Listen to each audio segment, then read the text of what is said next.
ओम शांति। आज 20 जुलाई 2024 के बाबा के अनमोल मधुर महावाक्य सुनेंगे। आज की मुरली में बाबा हम बच्चों को बहुत डीप रियलाइजेशन करा रहे हैं। बाबा कहे, बाबा को भी वंडर लगता है और बच्चों को भी कभी कभी स्वयं पर वंडर लगता है कि हम कौन थे, किसके बच्चे थे और कैसे माया की फागी में भटक गए और भटकने के बाद हमारी हालत क्या हो गई। रावण के पंजे में फंस गए और उसके बाद हमारा जीवन कैसा बन गया। आत्मा सतो प्रधान से तमो प्रधान बन गई। तो ये है कि बच्चों को स्वयं के ऊपर वंडर लगता है और दूसरा बाबा को भी हम बच्चों पर वंडर लगता कि मेरे बच्चे कितने ऊंच थे, उन्हें कितना बड़ा वर्षा मैंने दिया था और कैसे माया के संग में आकर के राह भटक गए। राह भटकने के बाद स्वयं को भूले, बाप को भूले और ही बाप की ग्लानि करने लगे और इस तरह से गिरते गिरते आज कहां आ गए हैं। तो ये बाबा को भी वंडर लगता है। तो इसीलिए बाबा कहे कि बच्चे, इस रियलाइजेशन के माध्यम से अब स्वयं को पुनः उच्च स्थिति में ले जाना है, कर्मातीत अवस्था को पाना है, संपूर्ण सतो प्रधान बनकर उस नई दुनिया में जाने के योग्य बनना है। तो सुनते हैं आज के बाबा के मधुर महावाक्य। ओम शांति। मीठे बच्चे, माया रावण के संग में आकर तुम भटक गए, पवित्र पौधे अपवित्र बन गए, अब फिर पवित्र बनो। आज की मुरली से प्रश्न है, हर एक बच्चे को अपने ऊपर कौन सा वंडर लगता है? बाप को बच्चों पर कौन सा वंडर लगता है? दो प्रश्न है, एक है स्वयं को स्वयं के ऊपर कौन सा वंडर लगता और दूसरा बाप को बच्चों के ऊपर कौन सा वंडर लगता है। उत्तर, बच्चों को वंडर लगता है कि हम क्या थे, किसके बच्चे थे। ऐसे बाप का हमें वर्षा मिला था, उस बाप को ही हम भूल गए। रावण आया, इतनी फागी आ गई जो रचयिता और रचना सब भूल गया। बाप को बच्चों पर वंडर लगता, जिन बच्चों को मैंने इतना ऊंच बनाया, राज्य भाग्य दिया, वही बच्चे मेरी ग्लानि करने लगे। रावण के संग में आकर सब कुछ गंवा दिया। ओम शांति। क्या सोच रहे हो? बाबा पूछते बच्चों को, क्या सोच रहे हो? नंबरवार पुरुषार्थ अनुसार हर एक की जीव आत्मा अब अपने ऊपर वंडर खा रही है कि हम क्या थे, किसके बच्चे थे और बरोबर बाप से वर्षा मिला था। फिर कैसे हम भूल गए? हम सतो प्रधान दुनिया में सारे विश्व के मालिक थे, बहुत सुखी थे, एक एक बात को जैसे फील करते जाए, महसूस करते जाए, रियलाइज करते जाए। तो कितना डीप रियलाइजेशन है कि हम क्या थे। सतो प्रधान दुनिया में सारे विश्व के मालिक थे, बहुत सुखी थे। फिर हम सीढ़ी उतरे, रावण आया, गोया, इतनी फागी आ गई जो रचता और रचना को हम भूल गए। फागी में मनुष्य रास्ता आदि भूल जाते हैं ना। इस बात से याद आता है कि यज्ञ के अंदर बाबा एक बार बच्चों को पहाड़ियों पर ले गए थे घूमने के लिए। बारिश के दिन तो थे ही, तो फागी आती जाती रहती है। उन दिनों में फागी बहुत गहरी होती थी तो एक बार क्या हुआ कि बाबा बच्चों को लेकर जब पहाड़ियों पर गए तो खूब फागी आ गई और उसमें रास्ता भटक गए।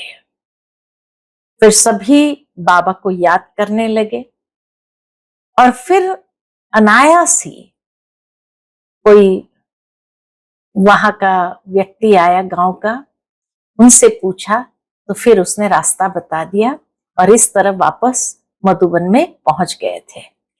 तो बाबा उसी बात को लेकर कहते हैं, फागी में मनुष्य रास्ता भी भूल जाते हैं ना, तो हम भी भूल गए हमारा घर कहाँ है, कहाँ के रहने वाले थे। अब बाबा देख रहे हैं हमारे बच्चे, ये हमारा रियलाइजेशन। अब बाबा देख रहे हैं हमारे बच्चे जिन्हें हम आज से 5000 वर्ष पहले राज्य भाग्य देकर गए, बड़े आनंद मौज में थे, यह भूमि फिर क्या हो गई, कैसे रावण के राज्य में आ गए। पराए राज्य में तो जरूर दुख ही मिलेगा। कितने तुम भटके, बाबा को वंडर लगता है, कितने तुम भटके, अंधश्रद्धा में बाप को ढूंढते रहे परंतु मिले कहां। जिसको पत्थर ठिक्कर में डाल दिया तो मिलेगा फिर कैसे। आधा कल्प तुम भटक भटक कर जैसे फां हो गए। अपने ही अज्ञान के कारण रावण राज्य में तुमने कितना दुख उठाया है। कितना बाबा रहम दिल बन करके सुना रहे हैं, कितना दुख उठाया है। भारत भक्ति मार्ग में कितना गरीब बन गया है। बाप बच्चों के तरफ देखते हैं तो ख्याल होता है भक्ति मार्ग में कितना भटके हैं। आधा कल्प भक्ति की है, इसलिए भगवान से मिलने लिए भक्ति के बाद ही भगवान फल देते हैं। क्या देते हैं, फल के रूप में क्या देते हैं, वह तो कोई जानते नहीं, बिल्कुल बुद्धू बन गए हैं। ये सब बातें बुद्धि में आनी चाहिए, ये रियलाइजेशन की बातें बुद्धि में आनी चाहिए। हम क्या थे, फिर कैसे राज्य भाग्य करते थे, फिर कैसे सीढ़ी नीचे उतरते उतरते रावण की जंजीरों में बंधते गए। अपरंपार दुख थे, पहले पहले तुम अपरंपार सुख में थे। तो दिल में आना चाहिए अपने राज्य में कितना सुख था, फिर पराये राज्य में कितना दुख उठाया। जैसे वो लोग समझते हैं अंग्रेजों के राज्य में हमने दुख उठाया है। अब तुम बैठे हो, अंदर में ये ख्याल आना चाहिए हम कौन थे, किसके बच्चे थे। बाप ने हमको सारे विश्व का राज्य दिया, फिर कैसे हम रावण राज्य में जकड़ गए। कितने दुख देखे, कितने गंदे कर्म किए। एक एक बात का रियलाइजेशन बाबा दे रहे हैं। सृष्टि दिन प्रतिदिन गिरती ही गई है, मनुष्य के संस्कार दिन प्रतिदिन क्रिमिनल होते गए हैं। तो बच्चों को स्मृति में आना चाहिए। बाप देखते हैं ये पवित्र पौधे थे जिसको राज्य भाग्य दिया, वो फिर मेरे ऑक्यूपेशन को ही भूल गए। अब फिर तुम तमो प्रधान से सतो प्रधान बनना चाहते हो तो मुझ बाप को याद करो तो सब पाप कट जाए। परंतु याद भी नहीं कर सकते, घड़ी घड़ी कहते हैं बाबा हम भूल जाते हैं। बाबा का याद भी नहीं कर सकते और कहते बाबा हम घड़ी घड़ी भूल जाते हैं। अरे तुम याद नहीं करेंगे तो पाप कैसे कटेंगे। एक तो तुम विकारों में गिर पतित बने और दूसरा फिर बाप को गाली देने लगे। माया के संग में तुम इतना गिर पड़े, जो जिसने तुमको आसमान में चढ़ाया, इतना ऊंचा बनाया, उनको ही क्या किया, उनको ठिक्कर बित्तर में ले गए। माया के संग में तुमने ऐसा काम किया है, बुद्धि में आना चाहिए ना। एकदम पत्थर बुद्धि तो नहीं बनना चाहिए। हाँ, बाबा कहते एकदम पत्थर बुद्धि तो नहीं बनना चाहिए। बाप रोज रोज कहते हैं, मैं फर्स्ट क्लास पॉइंट तुमको सुनाता हूं। जैसे बॉम्बे में संगठन हुआ तो उसमें बतला सकते हैं कि बाप कहते हैं, हे भारतवासियों, तुमको हमने राज्य भाग्य दिया, तुम देवताएं हेवन में थे, फिर तुम रावण राज्य में कैसे आए? यह भी ड्रामा में पार्ट है। तुम रचता और रचना के आदि मध्य अंत को समझो, तब ऊंच पद पा सको। और मेरे को याद करो तो तुम्हारे विकर्म विनाश हो।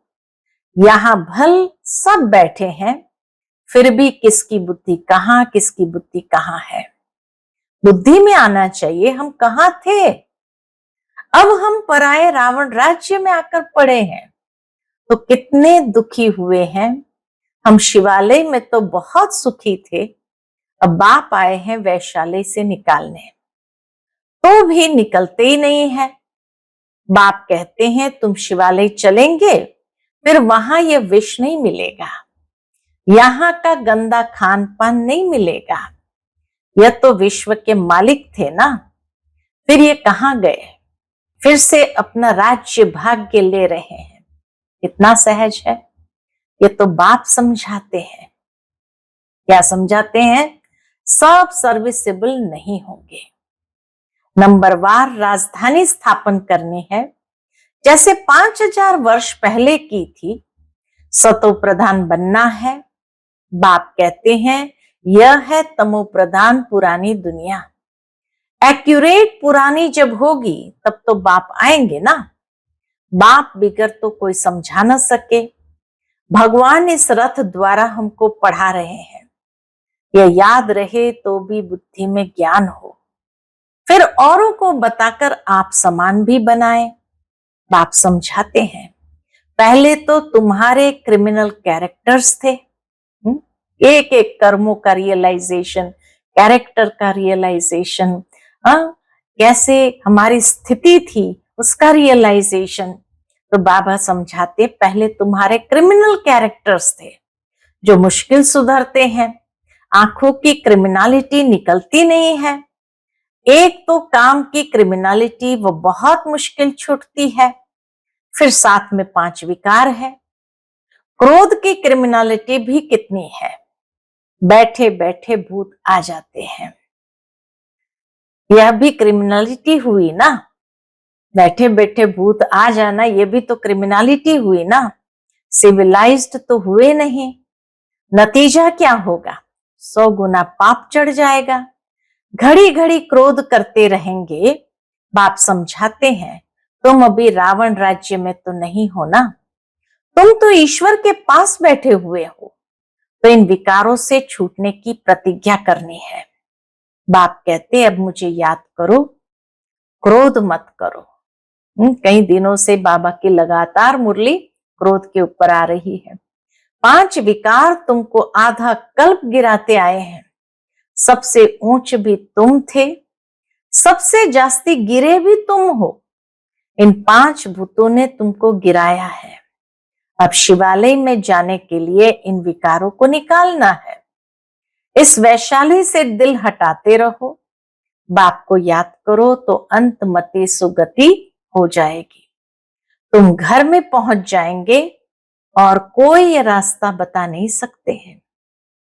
भगवान वाच, मैंने तो कभी भी कहा नहीं है क्या कि मैं सर्वव्यापी हूं। मैंने तो राजयोग सिखाया और कहा तुमको विश्व का मालिक बनाता हूं। फिर वहां तो इस नॉलेज की दरकार ही नहीं रहती। मनुष्य से देवता बन जाते हैं, तुम वर्षा पा लेते हो। इसमें हठयोग आदि की बात नहीं। अपने को आत्मा समझो, अपने को शरीर क्यों समझते हो? शरीर समझने से फिर ज्ञान उठा नहीं सकते। यह भी भावी। तुम समझते हो हम रावण राज्य में थे, अब राम राज्य में जाने के लिए पुरुषार्थ कर रहे हैं। अभी हम पुरुषोत्तम संगम युग वासी है। बल गृहस्थ में रहो। बाबा कहे बल गृहस्थ में रहो, इतने सब यहाँ कहाँ रहेंगे। ब्राह्मण बनकर सब यहाँ ब्रह्मा के पास भी नहीं रह सकते हैं। रहना भी अपने घर में है और बुद्धि से समझना है हम शूद्र नहीं, हम ब्राह्मण हैं। ब्राह्मणों की चोटी कितनी छोटी है, तो गृहस्थ में रहते, शरीर निर्वाह लिए धंधा आदि करते, सिर्फ बाप को याद करो। हम क्या थे, अब हम पराये राज्य में बैठे हैं। कितना हम दुखी थे, अब बाबा हमको फिर ले जाते हैं, तो गृहस्थ व्यवहार में रहते वह अवस्था जमानी है। शुरू में कितने बड़े बड़े झाड़ आए, फिर उनसे कोई रहे बाकी चले गए। झाड़ आए माना पूरे के पूरे परिवार के परिवार आए, लेकिन फिर उसमें से कुछ रहे कुछ चले गए। तुम्हारी बुद्धि में है हम अपने राज्य में थे, फिर अभी कहाँ आकर पड़े हैं, फिर अपने राज्य में जाते हैं। तुम लिखते हो, कहते हो बाबा फलाना बहुत अच्छा रेगुलर था, फिर आते नहीं आते हैं तो गोया विकार में गिरे, फिर ज्ञान की धारणा हो न सके, उन्नति के बदले गिरते गिरते पाए पैसे का पद पालेंगे। कहाँ राजा कहाँ नीच पद, फल सुख तो वहां है ही, परंतु पुरुषार्थ किया जाता है ऊंच पद पाने का। बड़ा मर्तबा कौन पा सकते हैं, यह तो सभी समझ सकते हैं। अभी सब पुरुषार्थ कर रहे हैं। आज बाबा ने विशेष महेंद्र भाई जी को याद किया, जो भोपाल में रहते थे, तो बाबा उसको किंग महेंद्र कहते थे। तो किंग महेंद्र भोपाल के, वह भी पुरुषार्थ कर रहा है। वह किंग तो पाए पैसे के हैं, इस दुनिया के तो किंग पाए पैसे के हैं। यह तो सूर्यवंशी राजधानी में जाने वाला है। पुरुषार्थ ऐसा हो जो विजयी माला में जा सके। बाप बच्चों को समझाते हैं, अपने दिल में जांच करते रहना है। हमारी आंखें कहाँ क्रिमिनल तो नहीं होती है। अगर सिविलाइज्ड हो जाए तो बाकी क्या चाहिए। बल विकार में नहीं जाएंगे, परंतु कुछ न कुछ आंखें धोखा देती रहती है। नंबर 1 है काम। क्रिमिनल लाइफ बड़ी खराब है, इसलिए नाम ही है क्रिमिनलाइज्ड। क्रिमिनलाइज्ड, सिविलाइज्ड अर्थात एकदम शैतानी आंखें कहो या सभ्यता वाली आंखें कहो। बेहद का बाप बच्चों को जानते तो है ना, यह क्या कर्म करते हैं, कितनी सर्विस करते हैं। फलाने की क्रिमिनलाइज्ड अभी तक गई नहीं है, अभी तक ऐसे गुप्त समाचार आते हैं। आगे चल और भी एक्यूरेट लिखेंगे, खुद भी फील करेंगे हम तो इतना समय झूठ बोलते गिरते आए हैं, ज्ञान पूरा बुद्धि में बैठा नहीं था। यही कारण था जो हमारी अवस्था नहीं बनी। गिरते रहेंगे तो अवस्था बनेगी नहीं। बाप से हम छिपाते थे, ऐसे बहुत छिपाते हैं। सर्जन से 5 विकारों की बीमारी छिपानी नहीं है, सच बताना चाहिए। हमारी बुद्धि इस तरफ जाती है।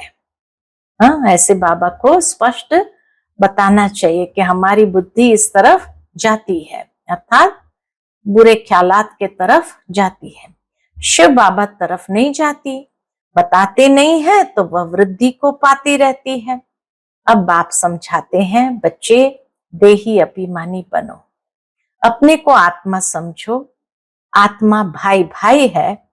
तुम कितने सुखी थे जब पूज्य थे, अब तुम पुजारी दुखी बन पड़े हो। तुमको क्या हो गया है? पूछते बाबा, तुमको क्या हो गया है? सब कहते हैं ये गृहस्थ आश्रम तो परंपरा से चला आया है। क्या राम सीता को बच्चे नहीं थे? लेकिन वहां विकार से बच्चे नहीं होते।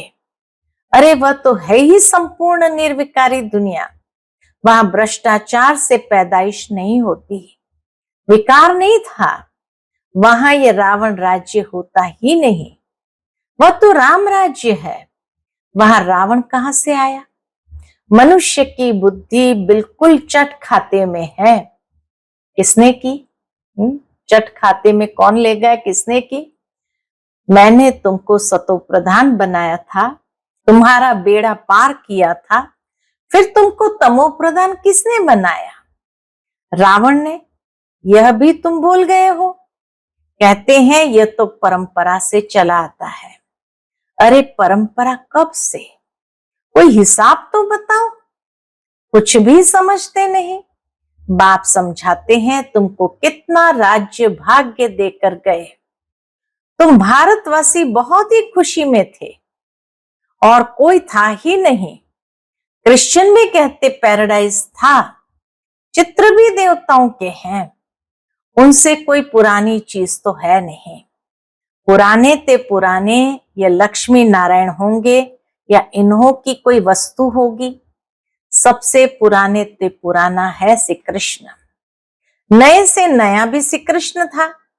पुराना क्यों कहते? क्योंकि पास्ट हो गया ना। तुम ही गोरे थे फिर सांवरे बने। सांवरे कृष्ण को भी देखकर बड़ा खुश होते हैं। झूले में भी सांवरे को झुलाएंगे। उनको क्या पता कि गोरा कब था।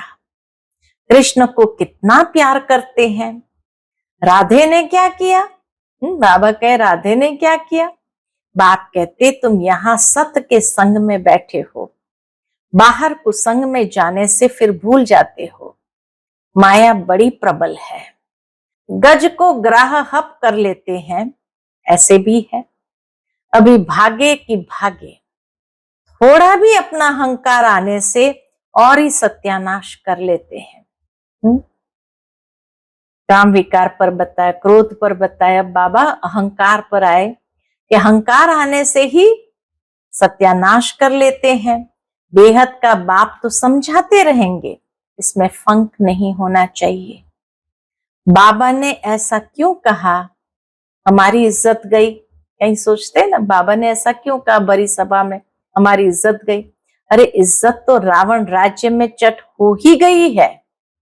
हाँ, बाबा ने कोई इज्जत नहीं गंवाई। वो तो रावण राज्य में हो ही गई है। देह अभिमान में आने से अपना ही नुकसान कर देंगे। पदभ्रष्ट हो पड़ेगा। क्रोध लोभ भी क्रिमिनल आई है। वो भी क्रिमिनल आई में ही गिनती होता है। आंखों से चीज देखते हैं तब तो लोभ होता है। बाप आकर अपना बगीचा देखते हैं। किस किस किस्म के फूल है। यहां से जाकर फिर उस बगीचे में फूलों को देखते हैं। शिव बाबा को फूल भी बराबर चढ़ाते हैं। वह तो है निराकार चैतन्य फूल। तुम अभी पुरुषार्थ कर ऐसा फूल बनते हो। बाबा कहते मीठे मीठे बच्चों, जो कुछ बीता उसको ड्रामा समझो। सोचो नहीं कितनी मेहनत करते हैं। होता तो कुछ नहीं, ठहरता नहीं। अरे प्रजा भी तो चाहिए ना। थोड़ा भी सुना तो वो प्रजा हो गई। प्रजा तो ढेर बननी है। ज्ञान कभी विनाश को नहीं पाता है। एक बार सुना शिव बाबा है तो भी बस प्रजा में आ जाएंगे। अंदर में तुम्हें यह स्मृति आनी चाहिए, हम जिस राज्य में थे वह फिर से अब पा रहे हैं। उसके लिए पूरा पुरुषार्थ करना चाहिए। बिल्कुल एक्यूरेट सर्विस चल रही है। बाबा कहे बिल्कुल एक्यूरेट सर्विस चल रही है। अच्छा, मीठे मीठे सिक्के लदे बच्चों प्रति माता पिता बाप दादा का याद प्यार और गुड मॉर्निंग। रूहानी बाप के रूहानी बच्चों को नमस्ते। हम सभी रूहानी बच्चों की रूहानी माता पिता बाप दादा को याद प्यार गुड मॉर्निंग और नमस्ते नमस्ते। शुक्रिया बाबा, शुक्रिया। आज की मुरली से धारणा के लिए मुख्य सार है। पहली पॉइंट, शिवालय में जाने के लिए इन विकारों को निकालना है। इस वैशाली से दिल हटाते जाना है। शूद्र के संग से किनारा कर लेना है। दूसरी पॉइंट, जो कुछ बीता उसे ड्रामा समझ कोई भी विचार नहीं करना है। अहंकार में कभी नहीं आना है। कभी शिक्षा मिलने पर फंक नहीं हो जाना है। बाबा कहे अगर कोई बात की शिक्षा मिलती भी है तो फंक नहीं हो जाना है। आज का बाप दादा का मधुर वरदान है, खुशियों के खजाने से संपन्न बन, दुखी आत्मा को खुशी का दान देने वाले पुण्य आत्मा भव। खुशियों के खजाने से संपन्न बन दुखी आत्माओं को खुशी का दान देने वाले पुण्य आत्मा भव। इस समय दुनिया में हर समय का दुख है। इस समय दुनिया में हर समय का दुख है और आपके पास हर समय की खुशी है। तो दुखी आत्माओं को खुशी देना ये सबसे बड़े से बड़ा पुण्य है। दुनिया वाले खुशी के लिए कितना समय संपत्ति खर्च करते रहे, कितना समय संपत्ति खर्च करते हैं और आपको सहज अविनाशी खुशी का खजाना मिल गया है। अब सिर्फ जो मिला है उसे बांटते जाओ। बांटना माना बढ़ना। जो भी संबंध में आए वह अनुभव करे कि इनको कोई श्रेष्ठ प्राप्ति हुई है जिसकी खुशी है। आज का स्लोगन है, अनुभवी आत्मा कभी भी किसी बात से धोखा नहीं खा सकती, वह सदा विजयी रहती है। अनुभवी आत्मा कभी भी किसी बात से धोखा नहीं खा सकती, वह सदा विजयी रहती है। अच्छा, ओम शांति।